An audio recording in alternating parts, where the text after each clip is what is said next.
नमस्कार, मी डायटिशियन निशा कुरणे. चिरमुरे फुटाणे तर आपण नेहमी खातोच, पण फुटाणे खाल्ल्यामुळे आपल्या शरीराला काय फायदा होतो हे आज आपण पाहणार आहोत.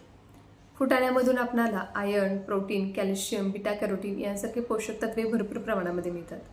भाजलेले फुटाणे हे पचायला देखील खूप हलके असतात. फुटाणे रक्तातील साखर कमी करण्यास देखील मदत करते. ज्यांना ॲसिडिटी, आम्लपित्त किंवा मळमळ यासारख्या समस्या असेल तर त्यांनी दररोज फुटाणे खा. आपल्याला कधी ताप येतो किंवा सर्दी खोकला झाल्यानंतर आपल्याला काही खायची इच्छा होत नाही किंवा आपल्या तोंडाला कशाची चव लागत नाही, तर अशा वेळेस तुम्ही फुटाणे खा, नक्की त्याचा तुम्हाला उपयोग होईल.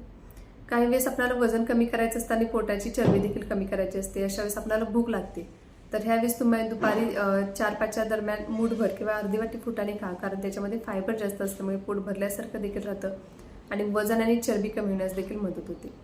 काही जण फुटाणे साल काढून खातात, तर सालीसकट फुटाणे खा. सालीसकट फुटाणे खाल्ल्यामुळे त्यातील भरपूर पोषक तत्वे मिळतात आणि आपल्या आरोग्याला देखील त्याचा खूप चांगला उपयोग होतो.